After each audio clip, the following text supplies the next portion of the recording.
Salut, salut les amis, on espère que vous allez bien. En tout cas, nous, ça va tranquille.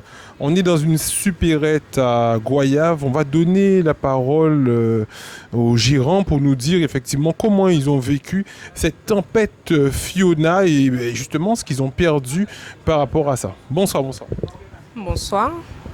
Donc moi je me présente, je m'appelle Anne-Christelle, donc je suis gérante de la supérette de l'Aiguille, autrement connue Akamamoun, donc à Goyave ils connaissent Akamamoun. Donc nous au samedi matin lorsqu'on est arrivé, ici c'était complètement la cata. C'était vraiment une hécatombe remplie de boue. L'eau et la boue sont montées à hauteur de nos moteurs, qui fait que là actuellement on a toute une ligne de surgelés, voilà, toute une ligne de surgelés qui est morte. Donc une grosse perte pour nous, ainsi que des denrées, des stocks secs, surgelés, on a tout perdu. Hein.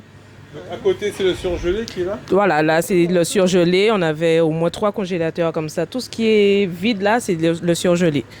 Ça a même attaqué une vitrine à nous de fruits et légumes, qui est aussi mort parce que le moteur était à l'extérieur et l'eau est passée quasiment à niveau. Donc ça a tout bousillé.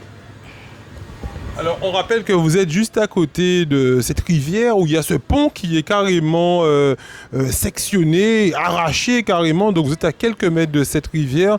Donc, quand vous avez vécu ça, vous avez vu l'eau en train de monter comme ça, comment vous avez réagi?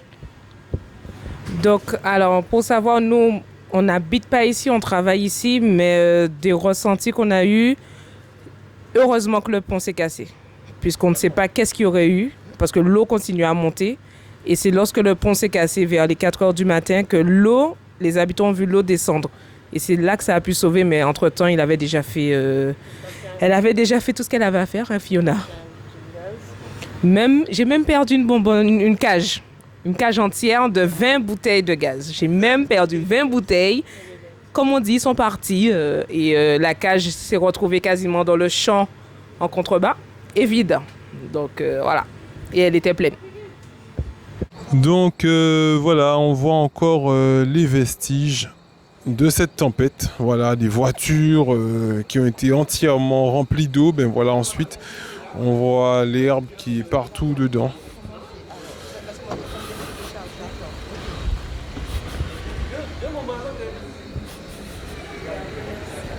Des gens qui ont perdu toutes leurs affaires.